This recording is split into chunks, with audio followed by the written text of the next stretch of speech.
Also 79. In the bulletin this afternoon, private legal practitioner Martin Pegbu is surprised at the response of the governor of the Bank of Ghana to occupy the Bank of Ghana protest.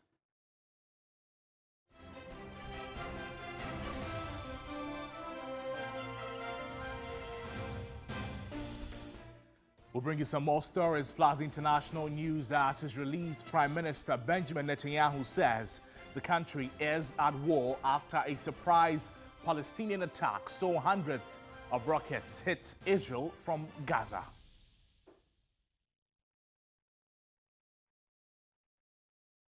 We have details of these stories plus a lot more coming to you in the next 60 minutes if you stay with us. Let's begin this afternoon's bulletin with this. And there's a shortage of antiretrovirals for persons living with HIV and AIDS. Antiretroviral medicines, which arrived in July, are reportedly being held at the port awaiting a tax waiver from the Finance Ministry. My colleague Grace Hamwa-Ajuman has more in this report.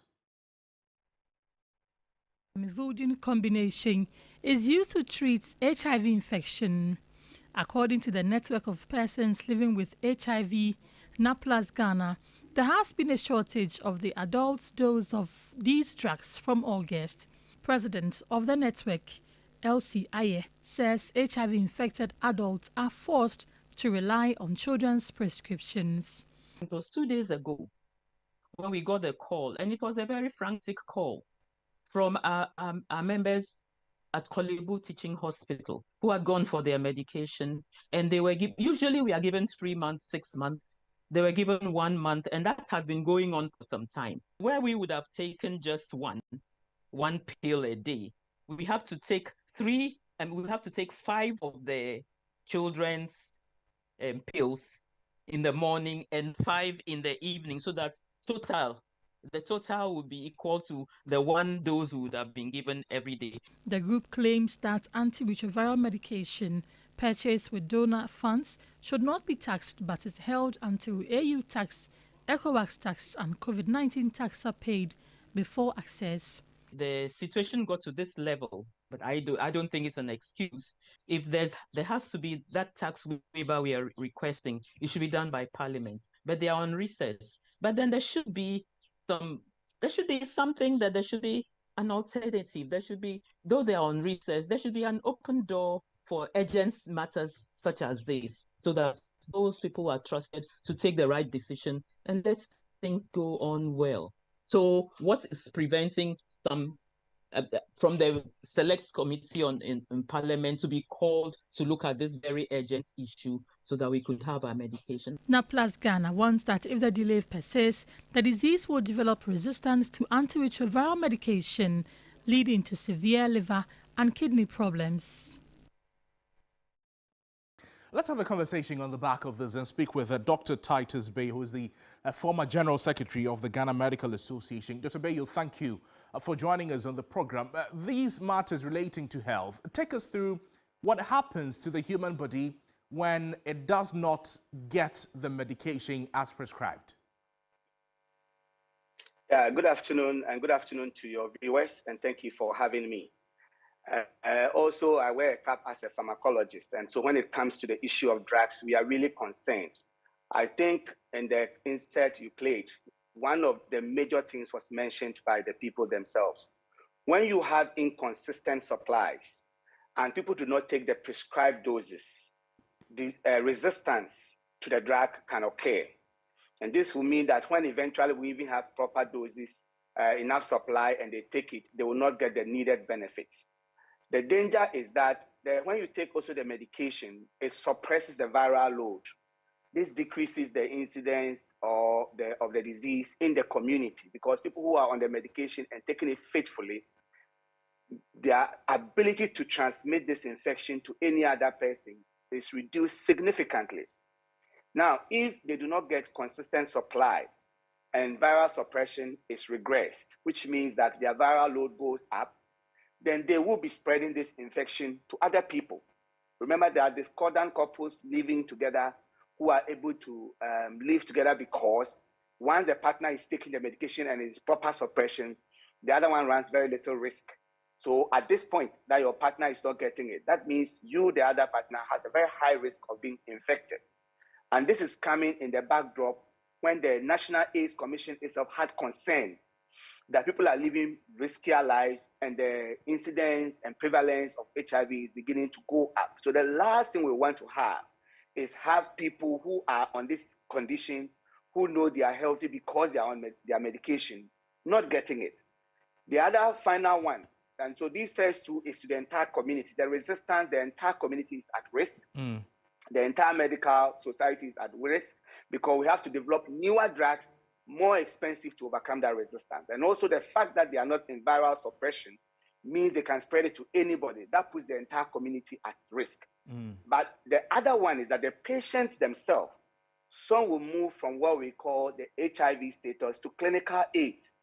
And this is when they manifest various conditions as the weight loss, skin diseases, various cancers may show up, infections in their mouth and throat, and then they may end up dying. For a long time, because people were getting the antiretrovirals and the disease was apparently well controlled, when you see someone being infected with HIV, you wouldn't know because they are living very normal lives. Right. And one last danger is mother-to-child transmission, because mothers who need this medication are not getting it, and their viruses go up. They are likely to transmit this infection to their babies. So please, I will join the call to call on government, to call on the AIDS Commission, to call on all stakeholders. Let's think about the unborn children. Let's think about the burden in the community. Let's think about the risk that all of this pose and act urgently to improve supplies of these medications. Dr. Bayo, before you take leave of us, from your experience serving as the General Secretary of the Medical Association, what processes does getting drugs into the country go through? The tax waivers, how does it work? How cumbersome, if you like, or otherwise, is the entire process? All right, so it depends on the type of drug and who is bringing it in. For HIV drugs, they are program drugs, so they are usually brought in by the governments. There are other drugs that are brought in by private individuals. As you know, the HIV is not on the NHIS package because it's a programmed condition. So AIDS drugs are entirely brought in by government. Private individuals cannot bring them in.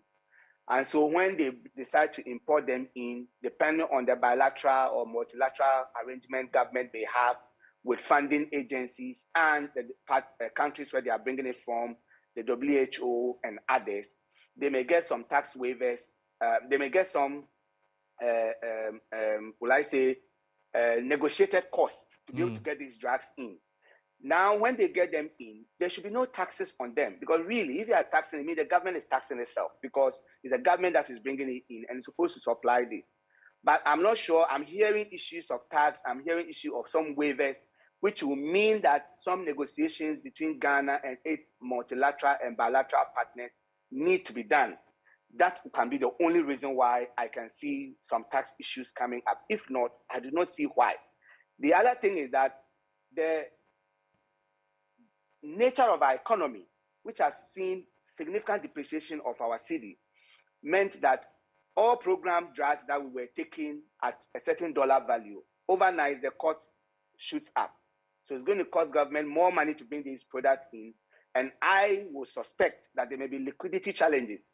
And that is accounting for this challenge, because I saw on the AIDS Commission's page calling for benevolent individuals, corporate organizations to support the therapy for HIV. So I'm not surprised that these shortages are coming, because they started sounding the alarm bells, which means that their supplies are not getting to them enough. Right. They are not getting enough releases to them. And the capping policy of government may also be explaining this, because government is capping a lot of earmarked funds, which means that money is meant for statutory bodies that are supposed to go to them. They are reducing how much they will be able to give. And I think government have to review all of this, because this one, the HIV one, and that on dialysis are serious critical national emergencies they must look at. Dr. Bayo, thank you so much for your time with us. Dr. Titus Bayo is the former General Secretary of the Ghana Medical Association and a pharmacologist, speaking with us there. In a related development, the minority in Parliament, they are also urging government to immediately issue tax waivers for the clearance of antiretroviral drugs and other medical consumables stuck at the port since July this year. The call is coming in the wake of the network of persons living with HIV revealing their drugs are in short supply, forcing patients to use those meant for children. Now, the ranking member of the Health Committee, Kwabena Minta Kando, says the medications are needed to reduce loss of lives and viral resistance. Since July, and you create needless shortages in the system. Then you come back and tell me that we should wait until next week, Wednesday. What can government do within 24 hours? This is a national health emergency. It's an emergency. Why are they doing that? And the issue is even there than what we know. In fact, before their so-called Ukraine war and then COVID-19, in 2019, we lost not less than $21 million just because government refused to pay its counterpart funding to grant that, PEPFAR and Global Fund were giving us. As I speak to you now, government is still owing, and so the counterpart funding is not forthcoming. In next year, January, February, if we are not very careful, we are going to lose another $13 million just because government is not paying counterpart funding. It took Ghana a lot of effort to convince, HIV patients to own up to go for their HIV antiretroviral drugs. Look at the gains we have made all this while. Now people voluntarily go. And now because it is in short supply, people are going to go off the medication. And you know what happens?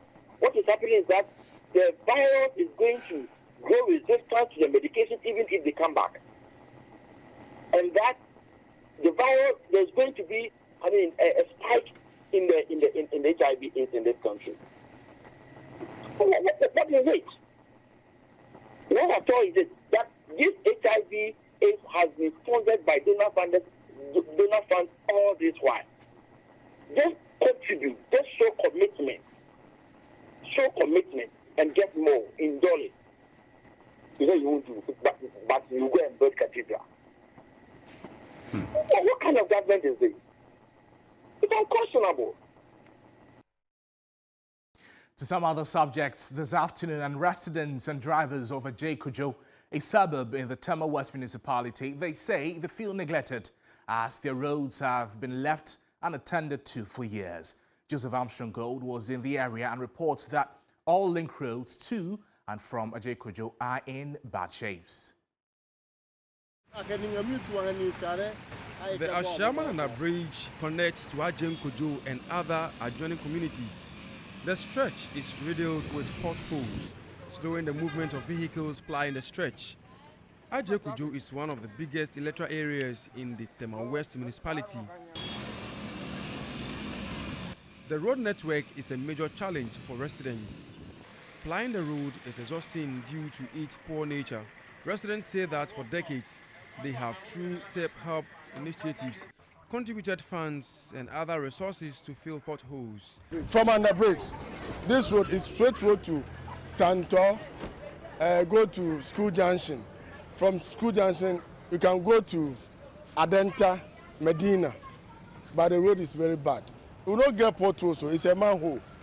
And then people using this road to pay road worthy. But this road is not worthy.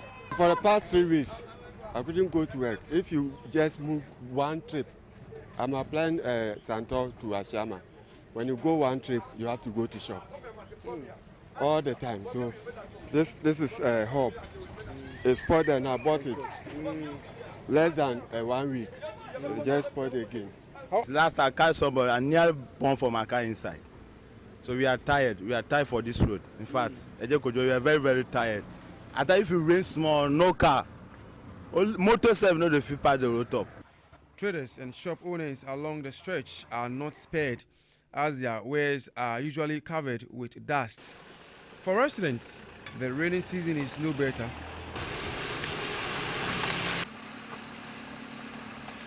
Our road is bad. Look at our road from Underbridge, Santor, Kanewu. The road is very bad. I even have miscarriage last month because of the road. When it rains, it floods most of the place around. And we are going through serious challenge when it comes to the road. You buy a car, every day we are buying spare parts. Every day. So right now, you can't buy a car and use it free here. Because every week, every 2 weeks, latest by 3 weeks, you have to be at the shop. And staying in the area now is unbearable. They have been calling on the municipal assembly for years, but it has yielded no positive results. They want the government to fix roads in the area to boost social economic activities, if indeed this year is part of the year of roads. Joseph Armstrong, Gold, Alobe TV3, Ajem Kojo, Tema West. Let's now talk some education-related matters as thousands of students from more than 190 countries are uniting in Singapore to collaboratively compete, highlighting the importance of renewable energy.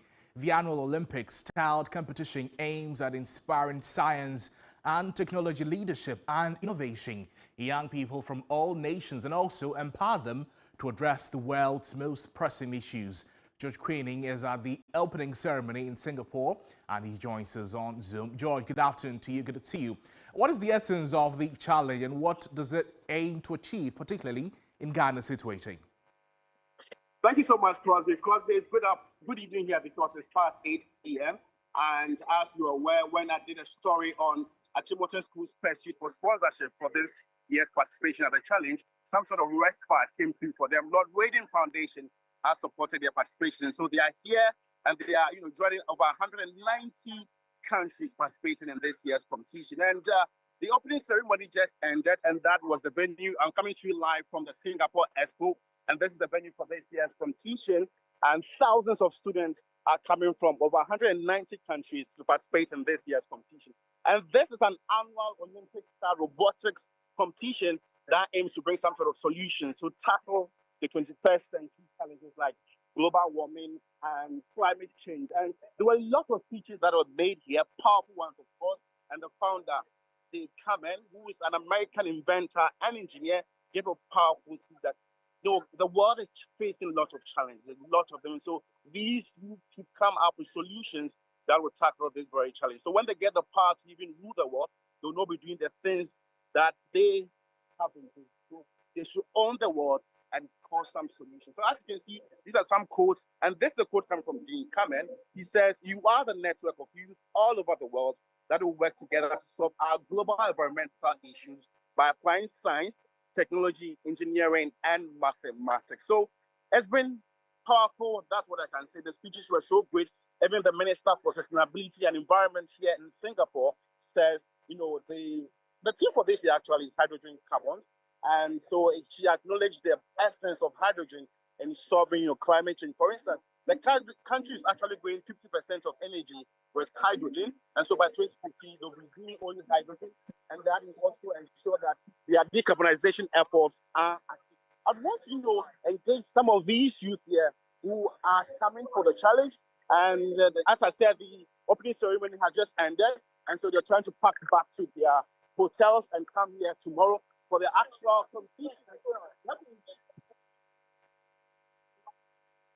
In Ghana. And which country is this? Indonesia. Indonesia. So we just ended with the opening ceremony. What are some of the highlights that you picked in the speech, especially from the founder, Dean Kamen?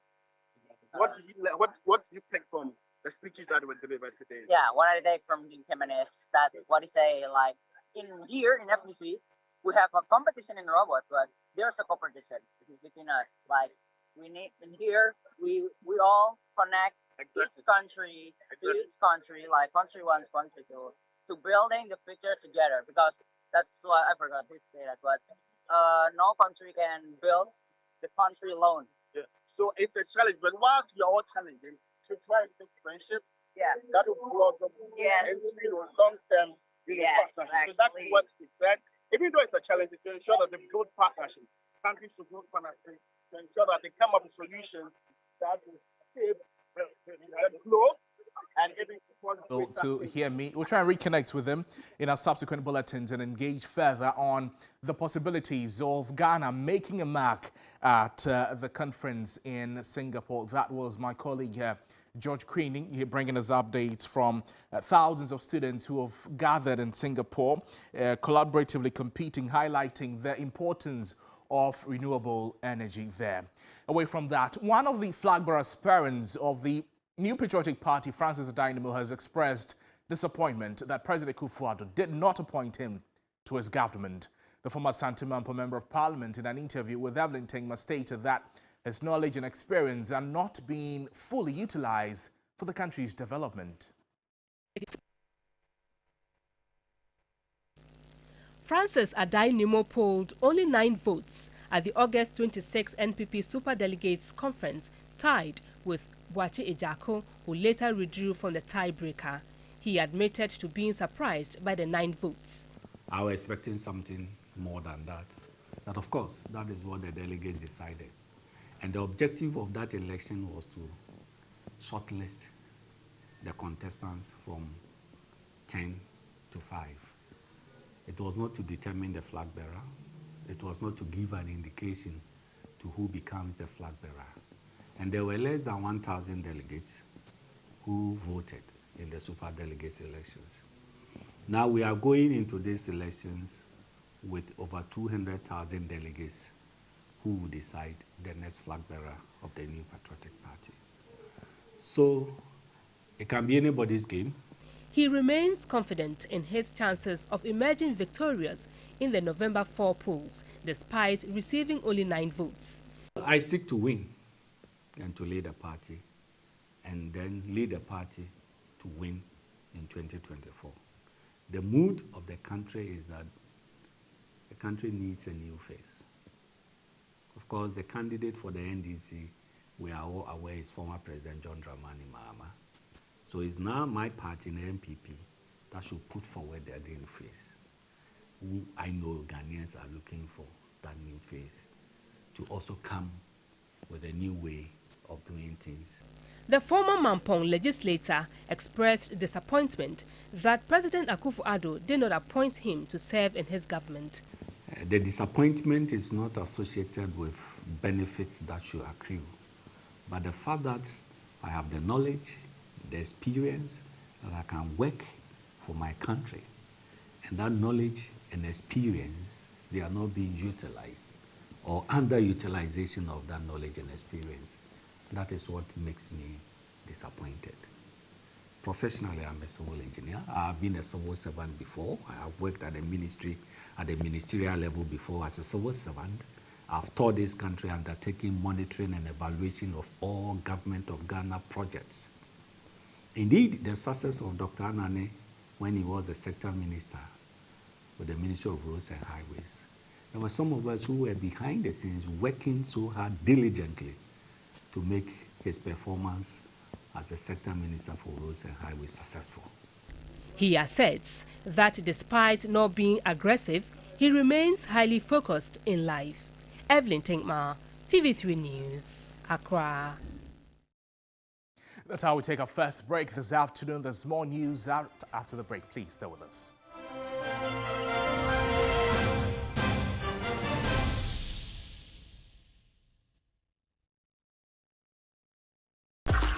Are you tired of dealing with toilet paper that irritates your skin and clogs your toilets? Your WCs?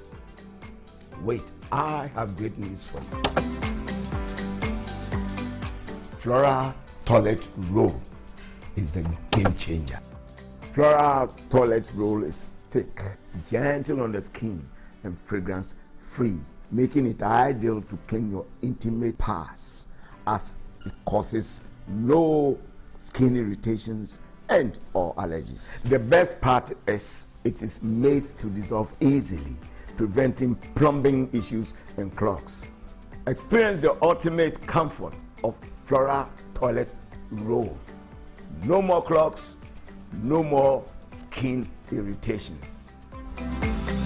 Ghana, are you ready? Mark your calendar as the Makers House Chapel International presents the Experience Conference 2023. From the 1st to the 8th of October, it's the gathering of the spiritual luminaries of the land. Get ready to experience Archbishop Nicholas Duncan Williams, Reverend Dr. Mensa Otabil, Archbishop Charles Ajina Sari, Reverend Dr. Ampia Kofi, Reverend Dr. Steve Mensah, Reverend Dr. Ebenezer Markwe, Bishop Frank Ofosu Apia, and your host, Dr. Michael Bwedi Nyamiche. Come and experience Jesus, the miracle worker. Venue is the Destiny Arena of the Makers House Chapel International, Atomic, adjacent School of Nuclear and Allied Sciences. Time is 6:30 to 9:30 p.m. on weekdays, 8 a.m. to 11 a.m. on Saturday, and 8 a.m. to 10:30 a.m. on Sundays. It's going to be a life-changing encounter. The Experience Conference 2023. I can't wait. In a world where every moment counts, one team stands ready to deliver the news that shapes our lives. A team driven by truth, integrity, and unwavering dedication. They travel to the front lines in the tireless pursuit of truth to bring you the world stories like never before. Get ready to witness the stories that matter. We have the most trusted voices in journalism who are committed to delivering accurate, balanced, and thought-provoking news. TV3, first in news.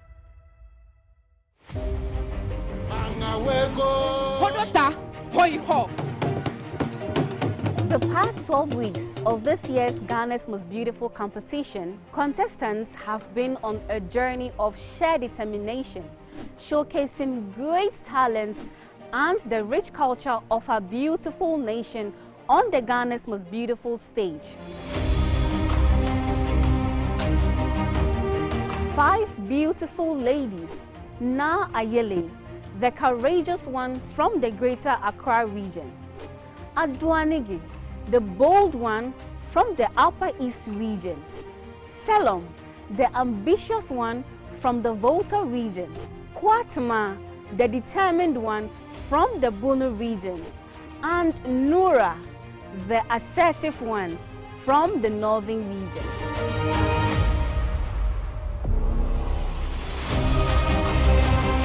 Come 8th of October at the National Theatre, dreams will be realized, and one of these exceptional ladies will be crowned Ghana's Most Beautiful 2023. Keep pushing your favorite contestants to win the most coveted crown, the cash, and the car by voting to the short code *713 *13# on all mobile networks. You can also download the TV3 Reality app on App Store or Play Store. It will be an amazing night of glitz and glamour. Grab your tickets for a cool 50 Ghana cedis and come support your favorite queen on the 8th of October at the National Theatre, 8 p.m. sharp. Ghana's Most Beautiful, Ghana's Beauty, Africa's Pride. GMB 2023 is sponsored by Gino Tomato Mix, GTP, Techno Camon 20 Series, AT, Pepsodent Charcoal and Lemon Infused Formula and Pepsodent Natural Herbal Formula, Geisha Moringa and Geisha Black Soup, Key Soup, Bell Pack Tissues, Sankofa Natural Spices, Vitamilk, Deluxy Acrylic Paint, Nescofa Blood Tonic, Heaven Black Mosquito Spray and Coil, Enapa Foods, Freedom from Casapreco, Frutelli Calipo, Duffy's Health and Beauty, Obuasi Bitters, Nubuna Womuankasa, Dragnet, Shalatem, Top Choco. Save 500. Global Wings Travel and Tour. Makeup was done by House of Tara. Mac Brown's Kitchen. Mac Brown's Kitchen. I'm ready to send me to Mac Brown's Kitchen. New season, new stations. Hey, Mac Brown's Kitchen. Na me TV so I check. Ani o mu ya check. But the nyamia yeni en chekra no. Ba TV3. Me da bia. Ani 5 to 6 p.m. Nana ya ba hwa mo wate. Me ni kunu me ma ya ba show sesako Ghana for do. McBrown's Kitchen, premiering Saturday, October 7th at 5 p.m. on TV3.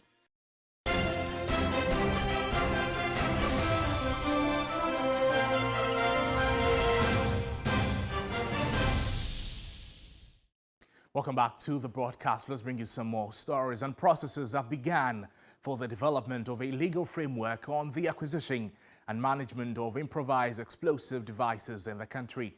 According to the Small Arms Commission, this has become important in the face of increasing terrorist extremism and violence in the Sahel. The use and proliferation of improvised explosive devices, IEDs, in West Africa has intensified over the past 2 decades, with nearly 800 civilians and soldiers killed since 2018 through the use of IEDs. Here in Ghana, though there is a national framework for countering violence extremism, it doesn't provide specific detail on explosives. Deputy Director at the Small Arms Commission, Johnson Asante-Chum, indicates legal specifications are key in reducing the prevalence of these weapons. When it comes to the issues of laws and regulation, you need it to be able to deal with it head on, because this is not just a local matter, it's an international issue as well. And therefore, when you are dealing with it, you need a robust regulation to be able to deal with it, which also require that the judicial service, the criminal justice system need to be trained on the issues to properly understand the context of improvised explosive devices. A team of experts from the various security agencies and some foreign partners are in Accra for the development of the framework. We can have a pathway forward of where we need to invest or maybe improve, or where we were doing strong, and for Ghana then to take that information and to build upon it. There's multiple areas we will look at, broadly broken down into those which could be preventative in terms of stopping IED attacks, or those which we need to be best prepared to be able to respond if IED attacks do occur. So it's everything from building up the security forces, their architecture, to engaging the population. Now, the Global Alliance for Vaccines and Immunizations have urged government to maintain a high-quality vaccine program as the country aims to self-finance vaccine procurement costs from 2029. This came up at a stakeholder meeting regarding a national transition plan on immunization and vaccine financing in Accra. In 2022 and early 2023, Ghana's immunization drive was hindered by a shortage of essential vaccines due to outbreaks of COVID-19, measles and anthrax, exposing gaps in universal health coverage. Experts are advocating for a comprehensive roadmap that aligns with global standards as Ghana aims to self-finance vaccine procurement. When Ghana finally starts fully financing its vaccines, there will be an increasing cost of maintaining such a high-quality program and maintaining that coverage. How does Ghana begin to optimize its vaccine portfolio so that it is more affordable? Secondly, how does Ghana think through co-financing over the next couple of years so that financing of vaccines is not just provided, but is also provided in a timely manner so that we can avoid things like stockouts or shortages of vaccines in places where we need them the most. He emphasized the need for a transparent procurement system and accountability for resources in the country. That means setting out a roadmap that is not just a plan, but one where we are all bought into, where we all share accountability, and where we all contribute to. A comment was made earlier on about Ghana being on its own. I'm here to assure Ghana will never be on its own.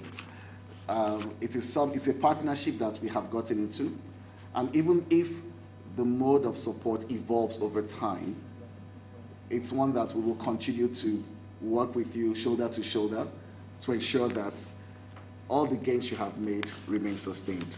The government says that it is committed to a universal health coverage across the country, hence it is ready to ensure that there is equitable and sustainable financial mechanism for this program. Admittedly, there have been yawning gaps and huge challenges facing health systems reforms towards the attainment of universal health coverage. Over the years, financing for strong population-based public health programs that can prepare for and respond to emerging trends has been a matter of concern to all of us. Christian Yale, TV3 News, Accra. Now, Ghana is seeking further partnerships from the Danish government to improve water and sanitation in the country. The plan is aimed at realizing the long-held vision of making the country the cleanest on the continent. Plans by successive governments to improve the country's sanitary conditions have increasingly hit the snag, with access to budgetary funding continuing to be a constraint. The challenge, however, is being addressed with strategic sector cooperation agreements. At the signing of such partnership between the Tema Metropolitan Assembly and the city of Aarhus, Denmark, Sanitation Minister Frida Prempeh stressed the need for such interventions to improve livelihoods. I must emphasize that my ministry will take the necessary steps at replicating the lessons learned from the project in the rest of the country. And I must say that I will share my mayor's sentiments that as we sign the second phase, we look forward for the third phase. Tema MC Johan Amashite on the spot said waste conditions will be improved with the phase 2 partnership that has been agreed. And it's going to continue from here, and then we'll keep on learning much more from the corporation. And we are much more confident that that could transform and shape properly the sanitation and the waste situation hitherto affecting the metropolis. For the Danish government, they are seeking to push more for improved water situation in the Tema metropolis. Very, very high confidence pushing forward. And we have already reached some concrete results. Making sure that we have optimized some of the sewage systems. We have dealt with leaking water from the pipes, making sure that you reduce the non-revenue water, which is a waste of resource, a waste of money, and also makes it more difficult to bring clean water out to the citizens. Away from that, the governor of the Bank of Ghana's description of the recently held Occupy BOG demonstration as unnecessary has angered minority MPs and some Ghanaians. The minority, who were joined by some groups and individuals for Tuesday's protest, they are demanding the resignation of Dr. Ernest Adesing and his 2 deputies from the central bank. Meanwhile, private legal practitioner Martin People, speaking on the key point, says he is surprised at the response of the governor of the central bank. Here are excerpts of comments from panelists on the key points earlier in the day. As we speak, this governor is in flagrant violation of Section 30 of Act 918. He has printed money to the tune of 77 billion Ghana cedis. This is not conduct which is lawful, which is allowable, which is acceptable. That in the midst of this humongous crisis, this governor decides that he wants a new office. Can you believe that? You haven't paid your children's school fees. You probably owe your landlord. You haven't paid rent. There are essentials that you can't take care of. Then you say because you had planned this 10 years ago, 15 years ago, 20 years ago, so you are going ahead. Who does that? I don't want to use some kind of language, but we all know how we would describe such a person. The more Bank of Ghana tries to explain itself, the more they make the issues a bit more difficult for themselves, right? So I think the earlier we accept responsibility, the earlier we say that, look, we could do better and we should do better, it will be good for all of us. In this current regime, unfortunately, and my considered view is that with the level of expertise and knowledge and understanding of our economy and the role the central bank has played, one would have expected that this current government would do far better. The point is that we are stuck in a conversation that is going nowhere, people denying vehemently, and the media is ceding to that position to say that we got here by somebody's mismanagement, which is not factual. The position is going forward. We need to talk and interrogate the solutions, how we get out of the situation. We want to deal with the causes of the matter. The cause of the matter must be dealt with. Otherwise, there was no need to even deal with the situation to begin with. That is I mean, how dare the governor of Ghana describe the demonstrators as behaving like hooligans? Who is the governor of Bank of Ghana? Is he a demigod? Is he a deified ancestor? Who is he? Won't he die? And when he die, won't he also be buried? Is he superior to all of us? Is he suddenly oblivious of the fact that the one, Nana Akufo-Addo, who appointed him, is a serial demonstrator? And even when he demonstrates, people listen. When he demonstrated in the Kumikweku demonstration, Rollins, who is not a fan of multi-party democracy, listened. Yeah. I'm very measured because somehow I'm so shocked that the governor really described citizens as hooligans. The governor who himself didn't even understand what is printing of money. Yeah. Oh, God. You know, when the minority came out and said he had printed money, he came out and said, no, he hadn't printed money. So if you know that term, it has different meanings, apart from just fiscally printing. When the central bank lends to the government, okay, through those days, they used to call them open market operations, right? Now they call it quantitative easing. It's also printing of money. So for a governor who didn't even understand basic terms in banking, he has a nerve, the effrontery to call citizens hooligans. I'm sure. Well, there shall be more on the fallouts of key points in a subsequent bulletins. You're watching Midday Live on TV3.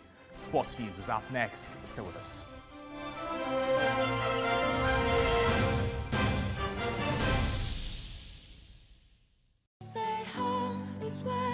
Eliza, are you sleeping on the job, girlfriend?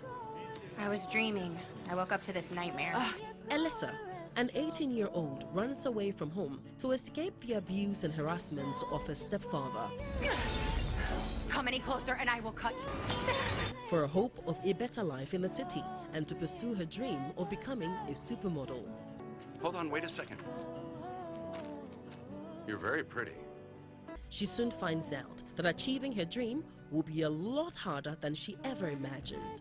She gets caught up in a web of two men after her heart, a street vendor who believes in her dream and another who's making her dream happen. You must be the famous Carolina Castillo.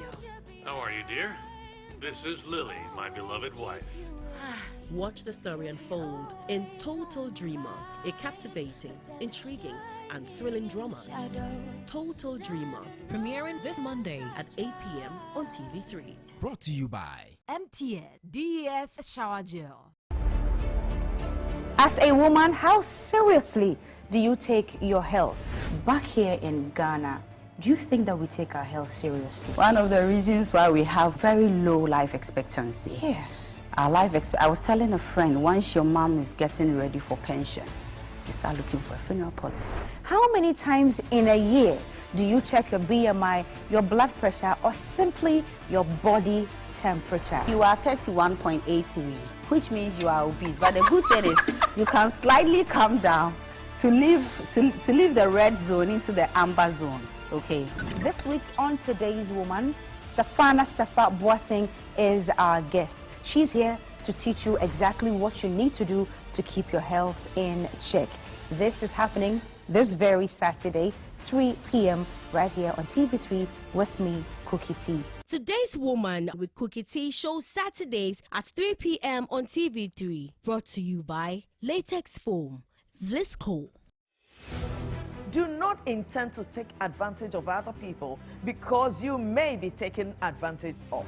I am a married woman who loved social media so much. There must be principles in the home. Okay. Even as a prophet, there are times I don't pick up my calls. Okay. It doesn't matter the time you call me, you see. And it also depends on who is calling. We started getting attached to each other.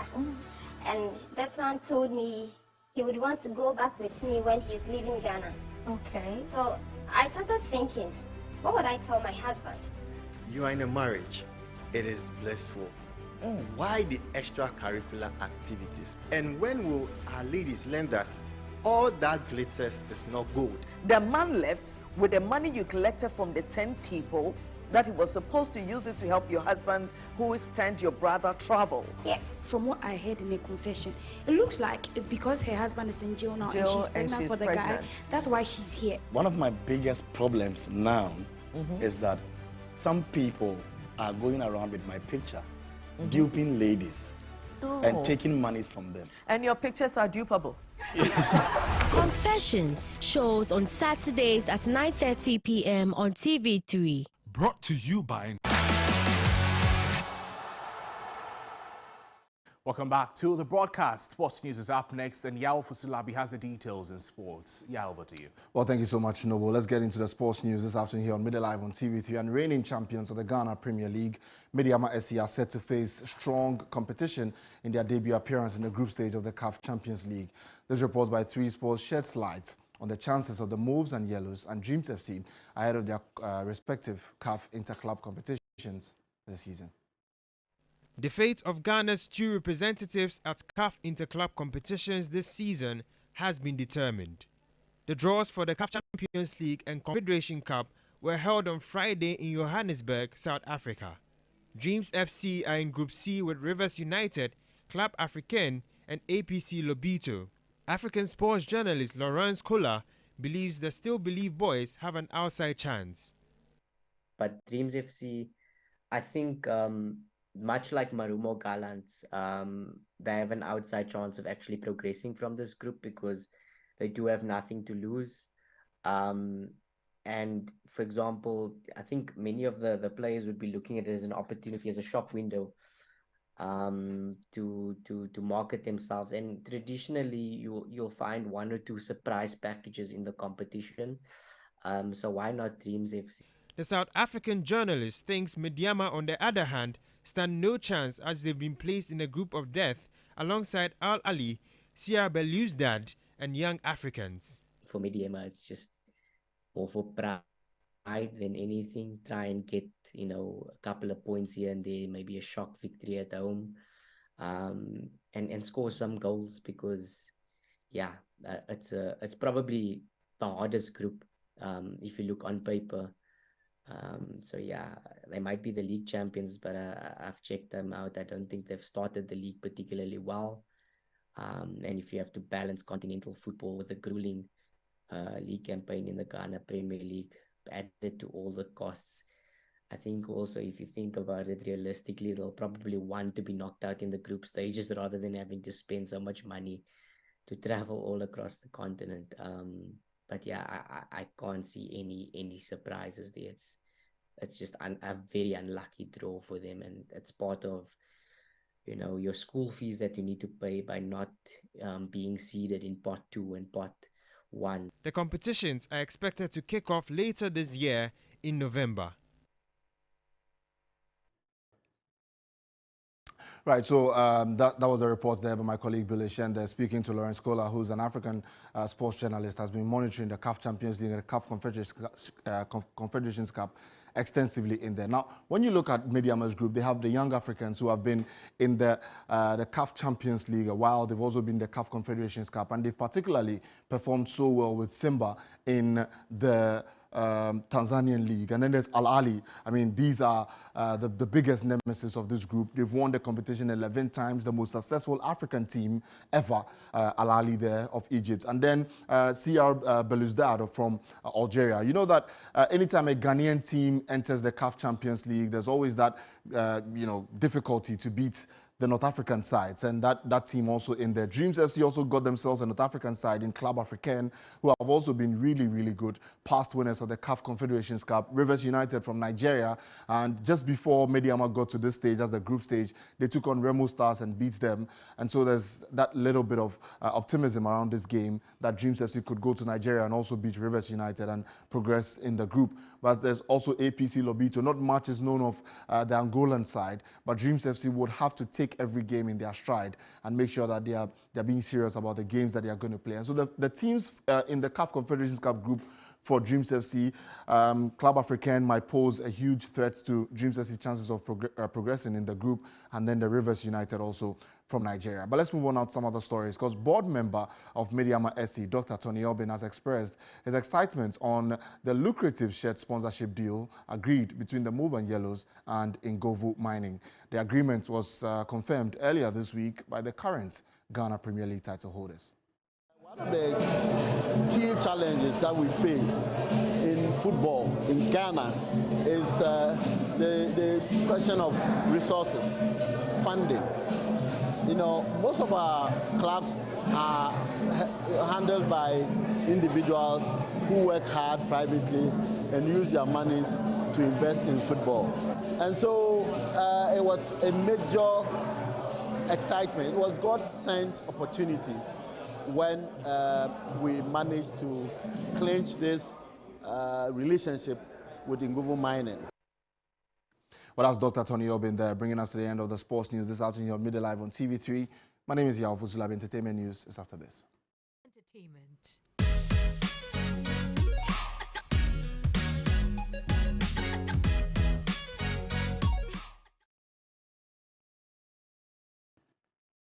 In entertainment, she's faced with the task of retaining the coveted GMB crown for the northern region. But how easy will that be for Nura as the 23-year-old faces stiff competition from 4 other finalists? Well, Nura, the pride of the North, is upbeat about the crown, and he says it will stay in the northern region after Sunday's finale. Nura from the northern region of Ghana. She's smart, bold, and a proud go-getter. My name is Nura Solo Mohammed. I am 23 years of age. I'm a spoken word artist. I love poetry. I love music. Over the years, I have watched Ghana's Most Beautiful, and I saw how it transformed the lives of the queens. They have transformed and become beautiful, quintessential women who are making great strides out there. I saw that and I decided, why not come for Ghana's Most Beautiful, so my life can be changed as well, so I can be used as a vessel to impact others. When you go to places in the Ashanti region, you hear names like Bantama, which some people say is actually Bantama. My father gave me. Nura's GMB journey has been an exciting one. 12 weeks into the highly competitive contest, that platform has transformed the native of Savelugu into a formidable woman and helped to discover herself. It has been a whole journey of transformation. I have really learned a lot from this competition. I've learned about resilience, I've learned about strength, being formidable. I've learned a lot about bringing out certain aspects within me that I didn't know. Reigning GMB queen Tumtea Dahamani won the prestigious crown for the Northern region in 2022. Back in the region, expectations are high that Nura will step up and retain the crown for the region. The poised contestant has accepted the challenge and vowed to go for gold. Where I come from, they say something called and that is to say, whatever is tough, whatever is very hard to break, we are able to crush it in the north. So fingers crossed, with God, with hard work, and with faith, hopefully I'll bring the crown back to the northern region. It certainly would be a keenly contested finale, but with the unwavering support of her fans, Nura is optimistic that the crown will remain in the northern region. All those out there supporting me, so thank you all so much from the bottom of my heart for your unflinching support. I am grateful. We have come this far. Let's not give up. Let's not relent. Our hard work needs to pay off. And so please continue to support me, especially on the grand finale, so that we can do this once and for all and take the glorious crown to the northern region. Usuria, Kaparia, Nawanasontaza. Thank you. Let us recite some Quran verses. Wala Dolly.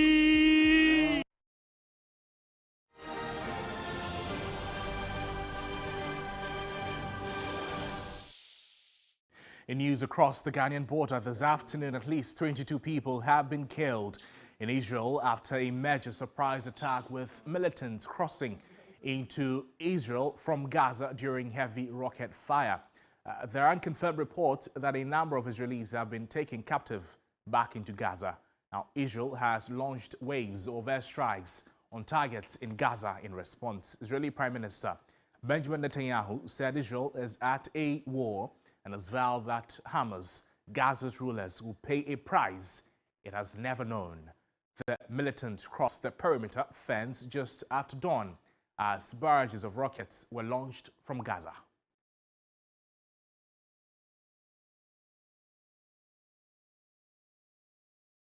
That's our package for you this afternoon, but there's also more news on our website, 3news.com. Please do well to log on. My name is Noble Crosby, and we have the TAP production team. Thank you so much for watching the bulletin. See you again some other time. Good afternoon to you.